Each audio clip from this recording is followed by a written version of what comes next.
The 10-year Treasury yield hovering above that 3% level today as geopolitical tensions rise. For more, let's send it over to a man who knows quite a bit about rising rates, the U.S. economy from his time as the second in command at the Federal Reserve. He is with Leslie Picker, who is in Las Vegas for a Power Lunch exclusive. Leslie, take it away.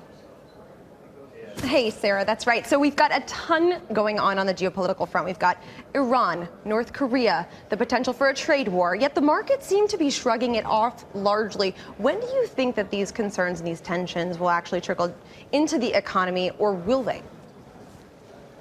Well, if we manage it superbly, they won't have to, but usually we don't manage superbly for very long, just because we're human beings, and there'll be an accident. There could be an accident at some stage where somebody makes a wrong move. Manage superbly how? What should we be doing to make sure that none of this actually spills over into the economy? Well, we need the Fed to do its part well, and I'm pretty sure that will happen.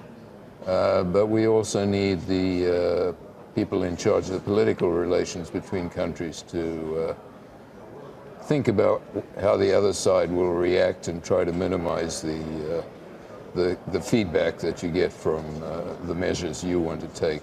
How do you evaluate the alliances where they stand right now, both on a trade alliance side as well as a geopolitical alliance side? Are they fracturing at all, given what we're seeing with Iran, given what we're seeing with the potential for a trade war? And how does that impact the ability for the economy to continue to grow? Well, the alliances aren't yet collapsing. On the other hand, when the largest and most important player in a particular alliance kind of checks out for a while, that's a very serious move, and it could produce further loss of coherence of the alliance. And particularly China. I think a lot of people are focused on, already tensions there with regard to the potential for a trade war. Does something like we're seeing in Iran pulling out of that deal impede those relations even more? Well, that's likely to impede progress with North Korea. It may be a little less with China. The Chinese are playing this very carefully at the moment, and they haven't thrown their weight around yet, but they have a substantial weight, and depending how we handle our side and how they handle their side, we could get a fairly ugly situation at some point. I don't think it's the most likely outcome, but it's a possibility. Hi, Great. Stan. I want to send it back to the studio because Sarah has a question. Hi, Stan. It's Sarah. Hi, Sarah. Hello. So based on what you guys are talking about, the geopolitical tensions, pulling out of the Iran deal, oil prices are up another 3%. Inflation is the buzzword right now in the markets. Everything from oil to lumber. Should the Fed be more aggressive in its policy path this year, more than just 3 hikes as planned? I think it's early to tell. It's got a program set out for what it plans on doing. If it's going to change, it's got some time to wait, because the next 2 moves are anticipated anyway. And whether it does a third this year or early next year, that's something you can decide at a later stage.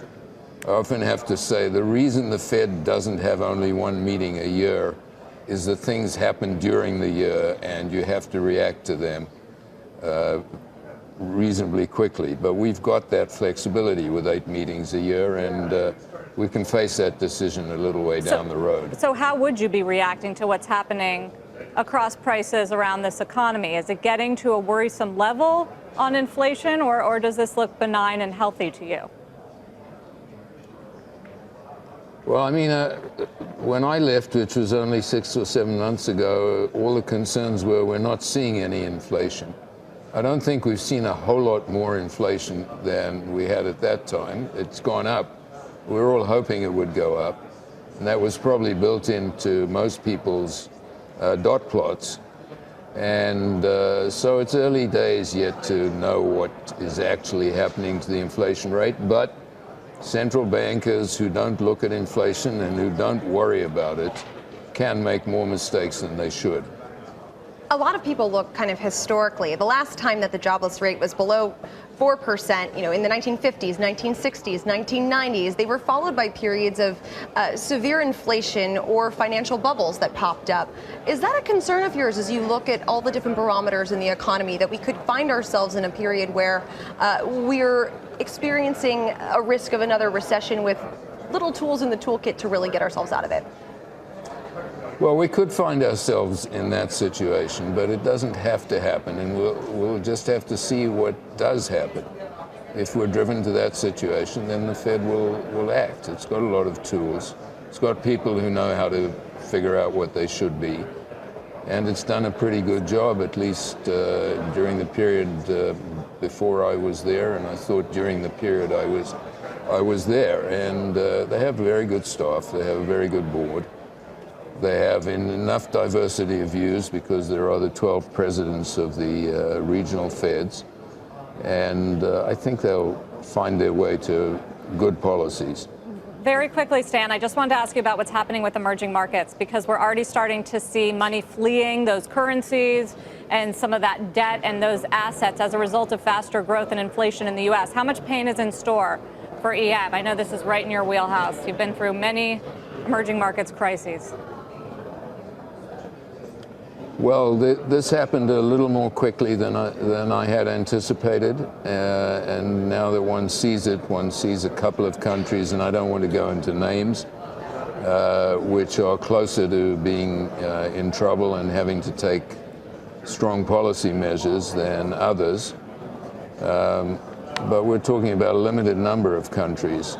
As long as they take correct measures, and as long as the IMF is there playing its supportive role, the situation could be stabilized. Will it be stabilized? Well, it requires a lot of people to do the right thing at the right time, and the right time is pretty soon for many of them. All right, Stan Fischer, former Vice Chairman of the Federal Reserve, thank you very much. Hey there, thanks for checking out CNBC on YouTube. Be sure to subscribe to stay up to date on all of the day's biggest stories. You can also click on any of the videos around me to watch the latest from CNBC. Thanks for watching.